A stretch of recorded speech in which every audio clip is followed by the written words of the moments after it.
बाबा साहब डॉक्टर भीमराव अंबेडकर अपने समय के सबसे बड़े बुद्धिजीवी, सबसे बड़े क्रांतिकारी, सबसे समझदार, सबसे बहादुर व्यक्ति थे। इसमें किसी को कोई भी शक और शुबे की गुंजाइश नहीं। और इसीलिए दिखाने के लिए तो बहुत लोग बोलते हैं कि अंग्रेजों का समर्थन बाबा साहब को था। अगर उस समय अंग्रेजों का तो छोड़ दीजिए आप, अगर बाबा साहब जिस समाज के लिए सबसे आगे रह के लड़ रहे थे, हालांकि वो सभी समाजों की लड़ाई लड़ रहे थे, सब कमजोर वर्गों की लड़ाई लड़ रहे थे, और ये बात उनके डॉक्यूमेंट, जो उनकी विरासत है बाबा साहब डॉक्टर भीमराव अंबेडकर की, सबसे बड़ी भारत का संविधान है। ये बात कि वो हर एक कमजोर वर्ग के लिए, हर एक कमजोर व्यक्ति के लिए, हर एक, चाहे वो किसी भी समाज के हिस्से से आता हो, वो उसके बारे में सोचते थे। और उसके बारे में ना सिर्फ सोचते थे बल्कि उसके लिए उन्होंने प्रैक्टिकल सॉल्यूशन भी दिया, रास्ता दिया। ये उनकी विरासत हमारे देश के संविधान में साफ है। मगर मैं अपने तथ्य पे वापस आता हूं। अगर उनके समाज के लोगों ने, जिस समाज के लिए वो सबसे ज्यादा लड़ाई शायद इसलिए लड़ रहे थे कि उनको उस समय भी और आज भी देश में सबसे ज्यादा मदद की जरूरत है, सबसे ज्यादा प्रताड़ना उनकी हो रही थी, अनटचेबल्स, अगर सिर्फ और सिर्फ अनटचेबल्स ही, जिनको बाबा साहब उस समय कहते थे, डिप्रेस्ड क्लासेस कहते थे, वो ही इनका साथ खुल के दे देते, सिर्फ वो ही उनका साथ खुल के और एक तरफा दे देते, तो ना इस देश का विभाजन होता, ये देश सच में विश्व गुरु होता आज, क्योंकि ना तो विभाजन होता और बाबा साहब डॉक्टर भीमराव अंबेडकर इस देश के पहले प्रधानमंत्री होते। लेकिन अफसोस,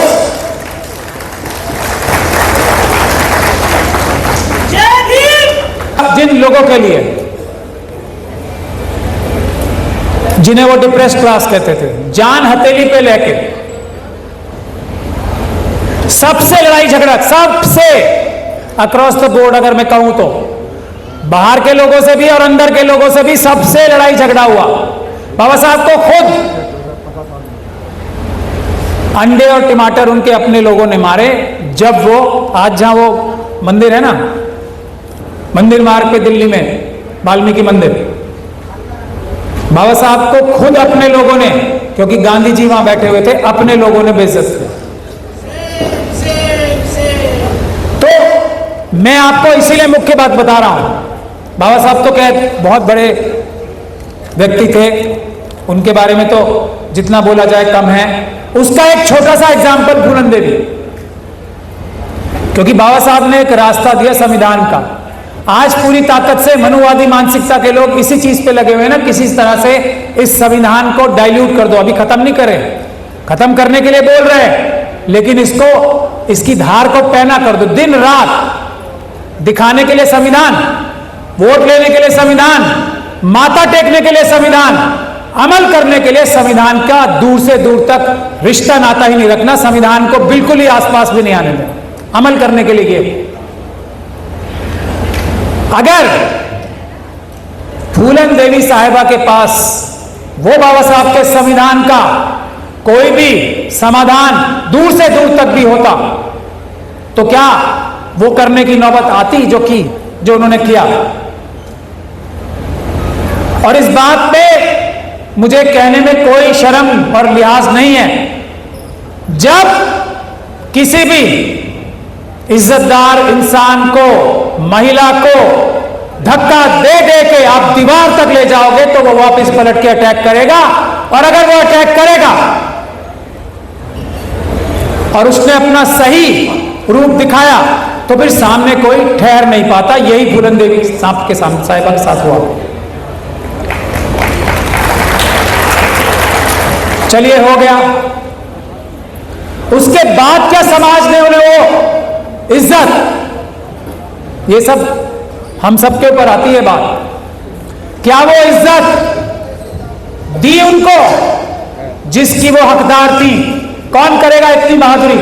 कौन करेगा इतनी दबाए जाने के बाद जहां सांस लेने की जगह ना हो, वहां झंडा गाड़ने की बात कौन करेगा, कौन महिला हिम्मत करेगी?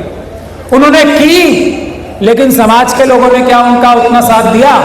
क्या उनको उनकी जगह, उनकी लीडरशिप की जगह दी?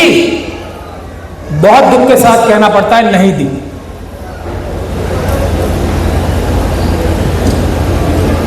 यह है बुनियादी बात। आज भी यहां मुकेश जी बैठे हैं, थोड़ा शायद इनको भी बुरी लगेगी बात, लेकिन कहनी बहुत आवश्यक है। क्या इनको अपनी सीट जीतने के लिए, या लोकसभा की सीट भी जीतने के लिए, या आसपास के क्षेत्रों की सीटें जितवाने के लिए किसी पॉलिटिकल पार्टी की तरफ पलट के देखना पड़ना चाहिए? यही महत्वपूर्ण बात है। या बड़ी बड़ी पॉलिटिकल पार्टीज को, जब तक कि हमारी असली पार्टी, जो असली बहुजन समाज की पार्टी होगी, जब SC ST OBC और मुस्लिम सिख क्रिश्चियन वोट एक साथ एक प्लेटफॉर्म पे आएंगे, तब तक जब पार्टी नहीं बन रही, क्या सारी पॉलिटिकल पार्टीज को मेरठ में कोई भी डिसीजन लेने से पहले मुकेश जी के पास आना चाहिए, नहीं आना चाहिए? ये मुझे आप बता दो। आते हैं? हमारे लोग मजबूर करते हैं हमारे एक से एक बड़े बड़े हीरे को कि जाओ तुम टिकट ले आओ। होता है ना ये। जैसे ही वो टिकट ले आया, कोई भी हो, मुकेश जी तो खैर टिकट से भी लड़े हैं, बगैर टिकट के भी लड़े हैं, लेकिन अगर कोई घटिया से घटिया व्यक्ति भी, माफी के साथ कह रहा हूं ये बात, लेकिन ये होता है, कोई बुरे से बुरा व्यक्ति, घटिया से घटिया व्यक्ति किसी पॉलिटिकल पार्टी बड़ी का टिकट ले आता है, तो हम उसे सर पे बिठाते हैं, और जो इंसान हमारे लिए जान दे रहा है उसको हम नीची नजर से देखते हैं। अगर वो दोनों लोग एक साथ खड़े होंगे तो हमारी, अगर 100 लोग होंगे तो उसमें से 90 लोग उस घटिया आदमी जो किसी पॉलिटिकल पार्टी का एक टिकट लेके आ जाएगा उसके साथ जाके खड़े होंगे या नहीं होंगे? एक महफिल में आप मुझे बता दो, दिल पे हाथ रख के।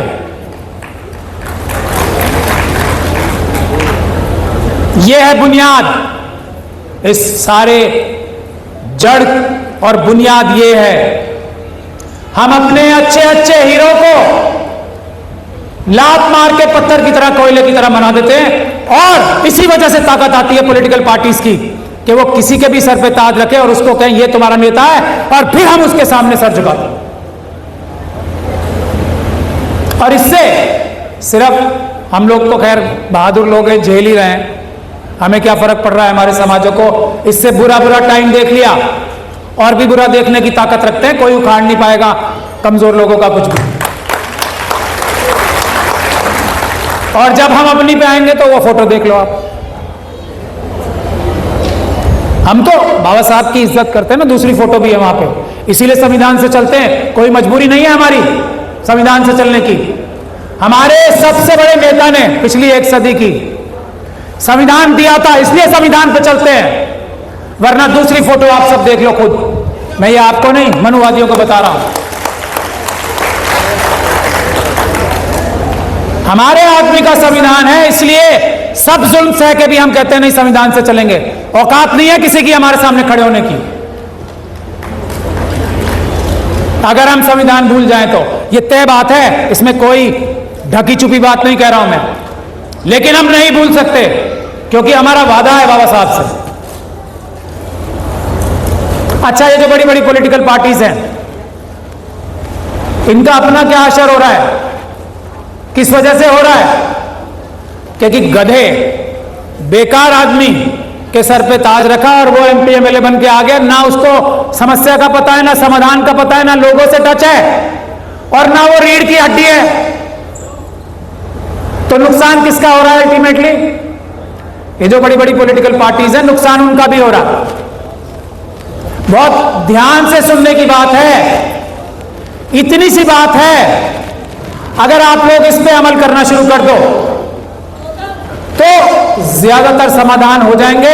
ये RSS और BJP का जो जिन हमारे सबके सर पे आके बैठ गया है आज, ये भी कमजोर पड़ जाएगा, और अच्छी लीडरशिप आएगी तो हमारे समाज, चाहे वो किसी भी पॉलिटिकल पार्टी की हो, RSS और BJP को छोड़ के, तो हमारे समाज भी मजबूत बन जाएंगे, ऐसा मेरा मानना। इसमें ज्यादा मेहनत तो नहीं है ना। अपने बड़े लोगों की, अपने बहादुर लोगों की, अपने जुझारू लोगों की इज्जत करो। आप बोलो पॉलिटिकल पार्टीज को कि ये हमारा जुझारू आदमी है, हम इसे पसंद करते हैं, हम चाहते हैं कि आप इसे टिकट दो, इसकी इज्जत करो। उनको मानना पड़ेगा। ये ज्यादा मुश्किल काम नहीं है, प्रैक्टिकल सॉल्यूशन दे रहा हूं मैं आपको। अब मैं दो बातें और कह के अपनी बात समाप्त करना चाहता हूं, क्योंकि वो भी इन 4 बिंदुओं के ऊपर ही है। देखिए, इस देश में, और मैं आरएसएस और बीजेपी को ज्वाइन करने के लिए किसी भी हालत में या किसी भी तरह से समर्थन देने के लिए क्यों मना करता हूं? मैं नहीं कर रहा हूं, बाबा साहब मना करके गए, तो बाबा साहब की बात तो माननी पड़ेगी ना। वो बोल के गए कि आरएसएस और आरएसएस से संबंधित किसी संस्था से कोई संबंध नहीं रखा है, रखना ही नहीं है, इसलिए बोलते हैं हम ये बात। तो अब इस पे दिमाग लगाने की काम नहीं बचा है। बाबा साहब मना कर गए, हमें इस पे दिमाग ही नहीं लगाना है। हालांकि अगर लॉजिक देना चाहें तो मैं अभी 2 घंटे तक इस बात के लॉजिक दे सकता हूं, लेकिन जरूरत क्या है? बाबा साहब बोल गए ना, हमसे ज्यादा दिमाग रखते थे वो। जब मना कर गए आरएसएस और इससे संबंधित किसी भी संगठन से कोई संबंध नहीं रखना, बाकी कुछ भी करो, तो वो तो मानना पड़ेगा ना। तो पहला समाधान, मेरी मुकेश सिद्धार्थ जी से भी बात हुई थी जब ये आए थे दिल्ली, एक हम दोनों में भी मुआहदा हुआ था। वो मुआहदा ये था, क्योंकि एससी एसटी समाज इस देश का सबसे ज्यादा जरूरतमंद समाज है आज भी, और उसके लिए बाबा साहब डॉक्टर भीमराव अंबेडकर के संविधान से निकला हुआ एक स्कीम है जिसे एससी एसटी सब प्लान कहा जाता है। एससी एसटी सब प्लान ये है, 1980 के दशक से जिस प्रदेश में शेड्यूल कास्ट शेड्यूल ट्राइब्स समाज की जितनी संख्या होगी, जितनी परसेंटेज में संख्या होगी, हर बजट में, केंद्र के या प्रदेश के बजट में उतनी उनकी हिस्सेदारी रिजर्व होगी, सेफ रहेगी। वो सिर्फ और सिर्फ एससी और एसटी की भलाई के लिए, जो उनके जाति फायदे की चीजें होंगी, उसके लिए खर्च हो सकती है। जैसे उत्तर प्रदेश में 21% हैं, 21% बजट का हिस्सा हर साल 1980 के दशक से बता रहा हूं मैं आपको, 1980 के दशक से आज तक वो बजट का हिस्सा शेड्यूल कास्ट कम्युनिटी के लिए, क्योंकि उत्तर प्रदेश में ज्यादा शेड्यूल ट्राइब नहीं है, 21% रिजर्व था। उसमें एक खासियत है, सड़क बनाने के लिए खर्च नहीं हो सकता, वो स्कूल कॉलेज बिल्डिंग और ये फ्लाईओवर बनाने के लिए खर्च नहीं हो सकता, सिर्फ और सिर्फ शेड्यूल कास्ट कम्युनिटी की भलाई के लिए ही खर्च हो सकता है। और अगर वो उस चीज पे खर्च नहीं हुआ तो वो बचा के रखा जाएगा, सुरक्षित रखा जाएगा, और सुरक्षित रखा जाएगा। और आज तक उत्तर प्रदेश की मैं बात बता रहा हूं, यही हमारा मुआहदा हुआ था मुकेश जी से भी, आज तक वो बचा हुआ है पैसा, खर्च नहीं हुआ है बिल्कुल भी, ये बात की गारंटी मैं दे सकता हूं। 2 राज्यों के लिए हमने इसके लिए पीएल भी डाल रखी है, उसमें से निकल के साफ चीज ये आ रही है कि 95% तक पैसा 80 के दशक तक आज से खत्म, खर्च नहीं हुआ है। तो हमारा ये कहना है उसमें, ये हमारा मुकेश जी से मुआहदा हुआ है कि ये पैसा अगर सरकारें खर्च करने के लिए काबिल ही नहीं है, ये कर ही नहीं सकते, और ये एस्टैब्लिश हो गया है 1980 के दशक से। तो भाई एक काम करो, ये सारा पैसा जितना भी है उसको पॉपुलेशन के हिसाब से डिवाइड करो, भाग करो, और कैश बैंक अकाउंट में डाल दो। हर एक परिवार के मुखिया के बैंक अकाउंट में सीधा पैसा डाल दो।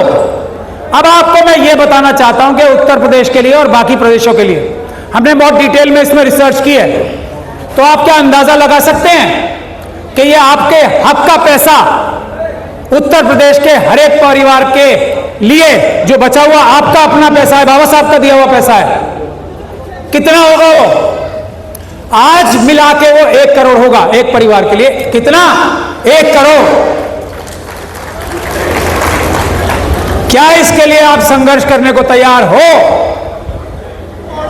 करोड़पति बनने के लिए सबसे आसान, सीधा, सुरक्षित संवैधानिक रास्ता बता रहा हूं मैं आपको।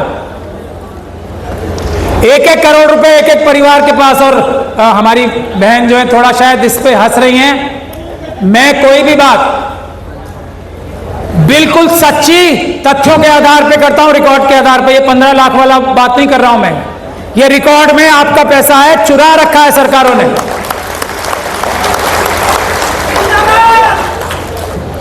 तो हमारा काम है मुकेश जी के नाम से उत्तर प्रदेश हाईकोर्ट में पीआईएल डालना, और मुकेश जी की जिम्मेदारी है इस एग्रीमेंट में कि ये पूरे उत्तर प्रदेश में रथ यात्रा निकालेंगे एससी एसटी सब प्लान का इंप्लीमेंटेशन कराने के लिए, हमारे हर परिवार को करोड़पति बनाने के। खड़े होके हाँ कर दें मुकेश जी, मुकेश जी खड़े होके हाँ कर दें, कहीं मैं गलत तो नहीं बोल रहा हूं।